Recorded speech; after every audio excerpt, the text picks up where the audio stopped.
Two guys in the dark.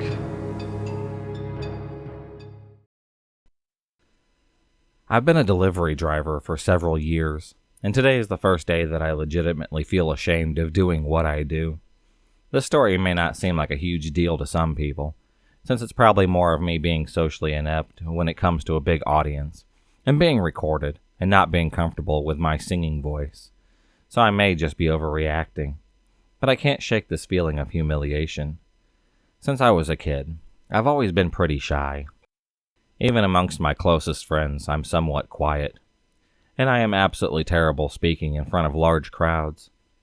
I remember in high school having nightmares for weeks about having to do an upcoming presentation, and I could be dreading doing it every day until the day of. Not only that, but I'm a terrible singer, and I know it. I don't even feel comfortable singing in front of my friends and my family, which brings me to the actual story.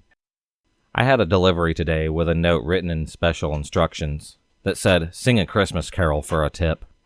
I didn't really take it all that seriously, and figured that they were just joking. And if they weren't, I thought of a corny line to say while driving there to hopefully satisfy them if they were serious. So I showed up. It's some kind of small party going on. There's probably roughly 10 to 15 teenagers gathered around in the living room, and the mom comes to the door and takes the pizza. There were 6 larges. As I give her the receipt to sign, she looks at me with a smile and goes, "So, they tell you?" "Haha, oh, the note? Yeah, I saw that. But trust me, you don't want to hear me sing." "Oh, come on, you have to." She then ushers me inside and closes the door right behind me. All the people there are watching me, and already have their phones out recording me. I instantly get uncomfortable and want to leave as quickly as possible.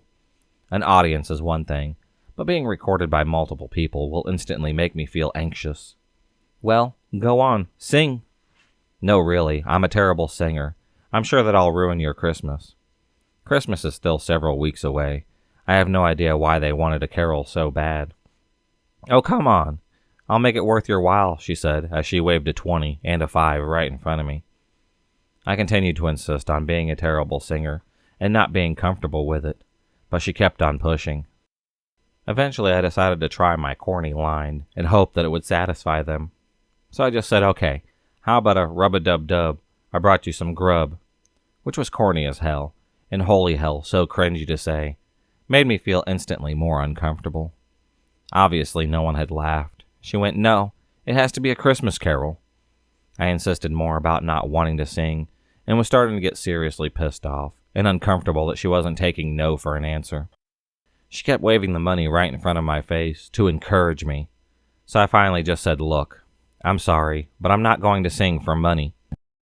She looked at me for a second and went, "Wow, it was only for fun, you know." "Well, you're definitely not getting this then." And then she pulled the 20 away and only gave me 5 and the receipt that she had signed. I said thank you, quickly left, while I heard several comments behind me from everyone else like, "Wow, is he serious? What a dick. Gross. Wow, did he really have to make us feel so bad?" So yeah, it's just being pressured to sing, which I guess should be fun, but I've never felt so used and humiliated while working here. I legitimately feel ashamed to be working a minimum wage job now, and truly feel like I'm on the lowest rung on the ladder in society. I'm just a tool for their entertainment that they thought would jump to a chance to make a fool of themselves for an extra $20. I'm a pizza delivery driver, not a damn performer. I'd been having a really busy night. It was non-stop back and forth, without any time to even pause, or even take a leak. I'd been so busy that I wasn't really thinking about bathroom breaks at this time. But we're also going through a bit of a heat wave in our area, so I've been drinking a lot of water. All of a sudden, as I was driving this particular delivery, the urge to go hit me, like things went from 0 to 60 in an instant. Thankfully, I was close to a customer, so that they could get this one over with quickly, or so I thought. I pulled up to the house. It was an area that I had delivered in before, so I could immediately see that something wasn't right. All the lights were off in the house, not even the glow of a television or anything else. It was extra apparent because the street light closest to the door happened to be out of order, and on top of it all, the block was dead quiet. This was a big university area, and obviously there aren't many student renters in July, and there had been at least one person, because someone ordered this pizza. Maybe they just liked sitting in the dark, or they were out in the backyard, whatever. I just didn't want to go out of my car and knock on a quiet house in the middle of the night, which was around 9:30 at night, without first checking that I had the correct address and the customer was inside. It was scorching that night, even after sundown. My car's AC is a joke, and the piping hot pizzas don't help things much. So I have to try and open the door as infrequently as possible to keep any cool air in. I called the number the customer provided us, and the voice on the other end said, kind of briskly and out of breath, "Yeah?" I just tried to keep it clear and concise. "Hey, it's your pizza out front, but there doesn't seem to be anybody in the home." And the customer replied, still gasping for air, "Yeah, I'm not home." I had to pee so badly by that point that I was much less patient than I'd otherwise be with a customer right out of the gate. "Well then, we're going to have to terminate the order. Because I've arrived in the stated delivery window, and you were supposed to pay in cash, so I don't know what to tell you. Plan ahead next time." I instantly regretting letting my bladder do the talking for me, as the voice on the other end came through more clearly as a young, bubbly, and very distraught girl who couldn't have been older than 20 or 25. "Oh my gosh, I'm so sorry. I was running down the street so that I could barely hear you," she cried. "I just switched you out of my AirPods. Is that better? Sorry. I completely lost track of time at work, but I knew that you were coming. That's why I'm running home right now. Please don't leave. I'm starving, and I don't have a car. Seriously, please don't leave. 5 minutes tops, okay?" I know what it's like to be hungry, and running late, and have no car, but not live near any restaurants. Plus, when I heard her voice, I began to remember more specifically having delivered to this place a couple of times before, and she'd always been perfectly nice to me. Now I felt bad for snapping at her. I tried to walk it back, while simultaneously looking out my window for potential spots to go pee. All the other houses had people in them, and were close together, so there were no clumps of trees, or out-of-the-way patches of land, or anything else. Of course, I had just tossed my empty bottle of water at the last delivery, because I'm an idiot. Finally, I decided that it was escalating to the point of an emergency, and the safest bet was to use a bush in front of the woman's house. She wasn't home. The streetlight was out, so no one could see me anyways. The people who were home were ready inside. My car was parked across the street, and we're a small shop, so we don't wear uniforms. So if someone did spot me, they'd have no way to connect to my superior. Animals pee outside all the time.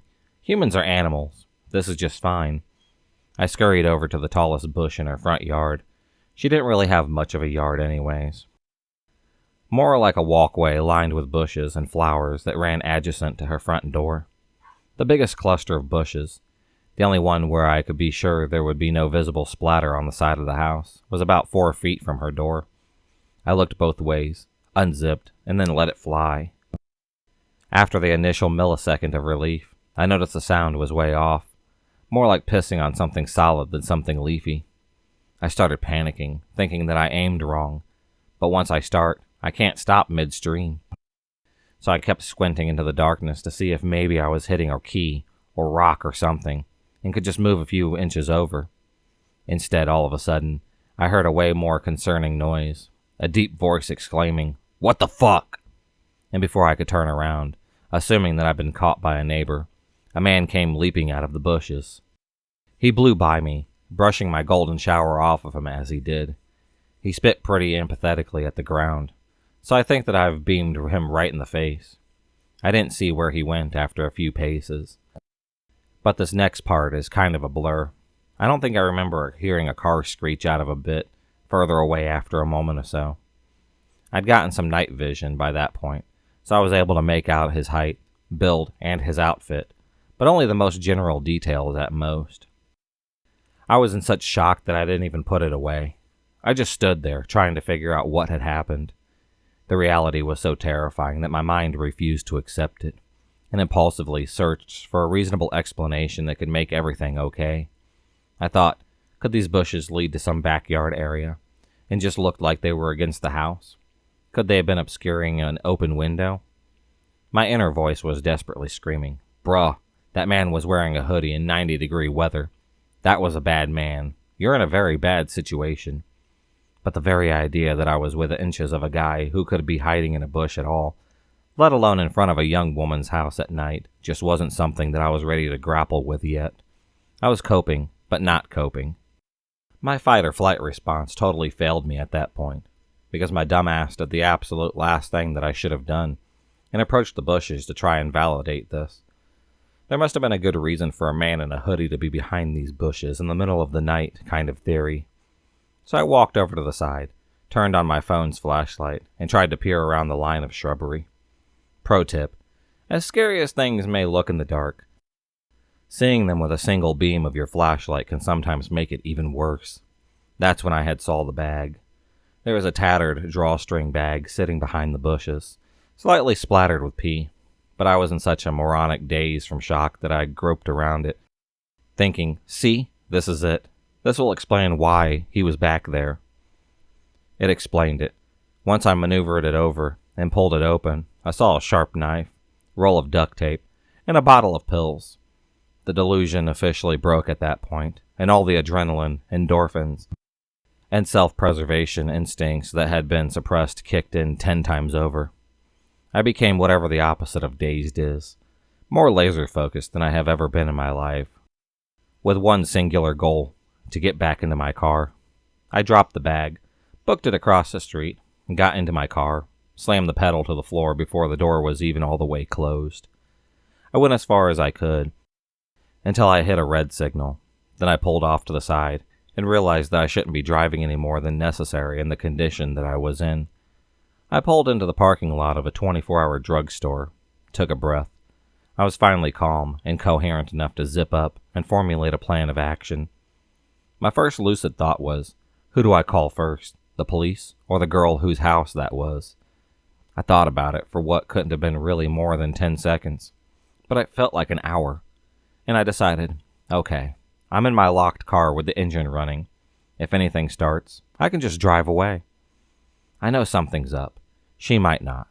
She needs to know not to keep walking in that direction. But as I was dialing her number, it occurred to me, what if there was no girl? I thought I remembered delivering to that house before, but what if I was wrong? What if the girl on the phone was just a decoy to get me there, to rob me, or even worse? Every pizza guy on the planet has seen the Evil Genius documentary by now, so I thought, she called me all out of breath. She wasn't home. The whole thing was off. I can't risk it. I'll just start with the cops. I had dialed 911.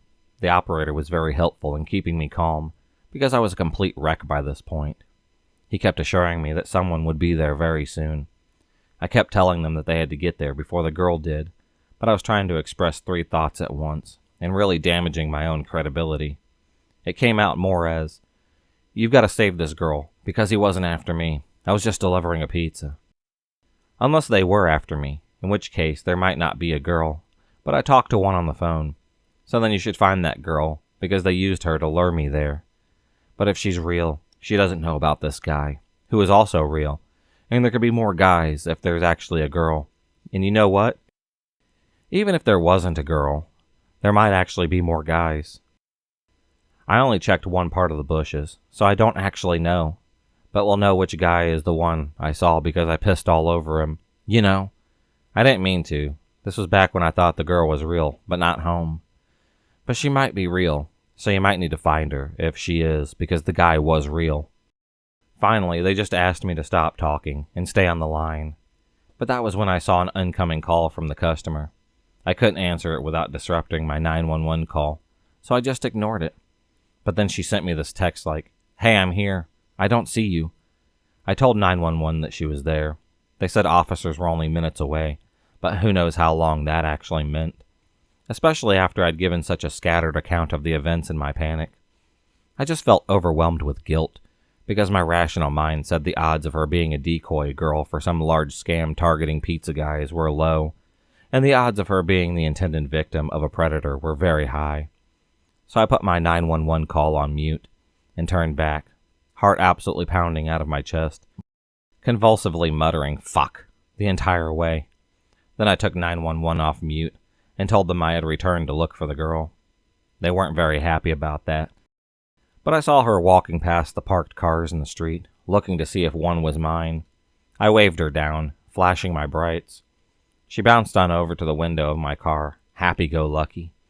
I figured that was a good sign that she wasn't in on whatever this was, but I was just so scared to be back in the general area and not know what happened or what was going to happen. I kept whispering, "Get in, get in." She was like, "Get in? Huh? Oh, you want me to get the pizza from the back?"